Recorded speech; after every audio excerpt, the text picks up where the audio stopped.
last thing we need are new areas of uncertainty, instability and division. Bad for Scotland, bad for the people of Scotland, bad for business in Scotland. When the solid world of everyday reality disintegrates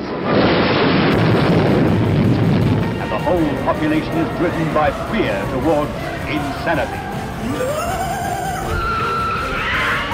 I'm afraid! Don't be afraid! No, be afraid. Be very afraid.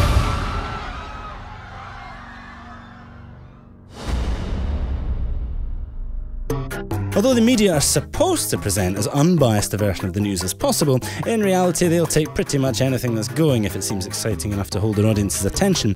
It's not that news organisations are conspiring against us, nor are they being malicious. They are, after all, just human beings, and as such, they're often as confused as we are. Joining you now with some breaking news here at the Sky News Centre. We have Harold Pinter, who's joining us. The playwright Harold Pinter, I believe, has just died. Has won the Nobel Prize for Literature. Apologies for that. You see, back in the day, there was only 1 or 2 TV channels and everyone watched the same thing, so producers didn't have to worry so much about people switching over to something else. This is the BBC television station at Alexandra Palace. The media, though, and the way we consume it, has changed dramatically. And newsrooms are far more stretched these days. What with the apparent need to produce constant, never-ending 24-hour rolling news, there's just less time available for good old-fashioned journalism. So if there's no time for actual journalism, how do the media report the news? Well, they don't. They report opinion and speculation as if it were the same thing. Like, for example, this half-wit who, within hours of the tragic massacre in Norway by right-wing extremist Anders Breivik, tried to use the event to ramp up the threat of Islamic terrorism. There have been speculations because the famous Mohammed cartoons were published there, because of this cleric who's under deportation proceedings. So without anyone taking responsibility for it or any definitive evidence, we can't say for sure, right. But it sure looks like Islamic terrorism. And here's where it gets interesting. How do you get around the fact that opinions are by definition heavily biased, sometimes uninformed, and often completely incorrect? Well, it's simple. You get someone with the opposite opinion, and that balances it out.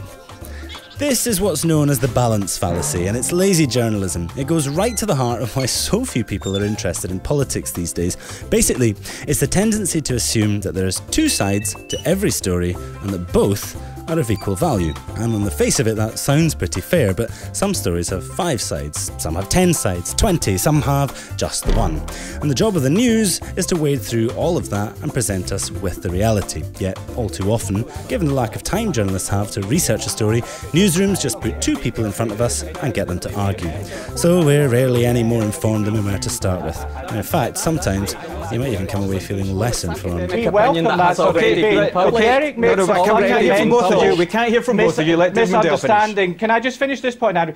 I'm afraid we'll have to leave it there. We've run out of time. Dermot Mackay and David Mundell, thank you both very much for joining us.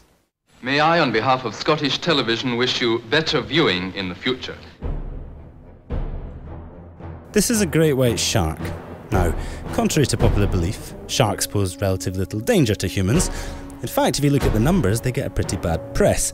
Between 1580 and 2012, there were just over 2,500 recorded fatalities from shark attacks. In the grand scheme of things, they're pretty harmless. The malaria-carrying mosquito, on the other hand, killed somewhere between 660,000 and 1.2 million people in 2010 alone. Yet mosquito bites are inherently less sensational and newsworthy than those from sharks. This is a classic illustration of what's known as mean world syndrome. Numerous studies have suggested that when we watch television, we become more vulnerable to mean world syndrome, where the nature of the media, and especially television news, results in our perception of the world becoming far more bleak than it actually is.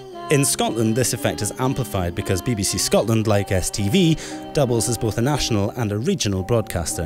And one of the key areas that regional stations cover is crime, while most of the more glamorous, dramatic, international stories are reserved for London. It's maybe unsurprising, therefore, that the words murder and Scotland produce a heck of a lot of results on the BBC's news website. The words murder in England produce about 2/3 of that amount. Try it, see for yourself. So, despite the fact that Scotland's population is 1/10 of England's, there's a lot more content about murders north of the border. A murder trial. Here's the accused allegedly admitted running over a pensioner with his own car. Guilty of murder. The man who ambushed, then murdered a pub landlord. You murdered her. Jailed for life. The jury of 11 women and 4 men took 2¼ hours to return their guilty verdicts. Some breaking news.